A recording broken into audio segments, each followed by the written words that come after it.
Yan. Nagkita ulit kami ng inay, yung tatay ng aking biyanang lalaki. Yan. Dito po sa San Antonio Magsaysay, Quezon. Siya po ay 86 years old na. Yan. Hindi nga po ako nakilala at medyo malabo na yung kanyang mata. Malabo na rin ang mata.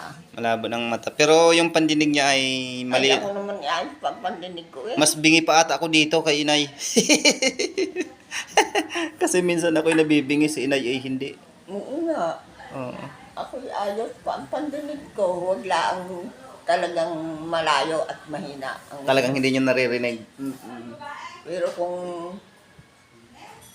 yun, tayo yung huntahan doon. Digay pa kami ko yun. Pakinig niyo pa, intindi niyo pa pala. Mm-mm. Ilang taon din kaming hindi nakakapunta. Layo kasi namin, nasa Hong Kong kami. Oh? Anong kaya? Nasa Hong Kong kami kaya ngayon lang nakabakasyon Doon na dito. kayo nakaroon. Ha? Doon na kayo nakaroon. Oo, doon sa Chaong. Okay, hindi na mukha ng inay kanina. Ako yung asawa ng kanyang apo na si Itlog. Yung kilala niyo si Itlog. Oo, anak mo niyan. Apo.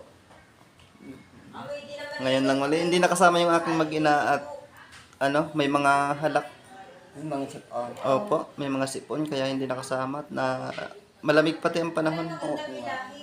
Mapashangin sa biyaya. mapaspas sa hangin. Kaya kami lang ng pamangkin. Ayun. Ayun. Tayong yan, hindi ko yan Nasa kita labas. kung sino yan. Yan. Hindi ko kita. Basta sa Yan. pakinig Ang ganda niyo sa video. Oh, di ba? Malakas pa. Anak mo yan.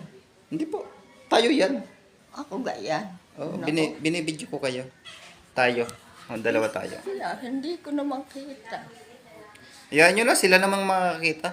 Hindi, oo. Apa, yan pala. Yan lang po at maraming salamat. Bye-bye. Yan, shoutout po sa mga taga Magsaysay Quezon. San Antonio. Yan. Bye-bye.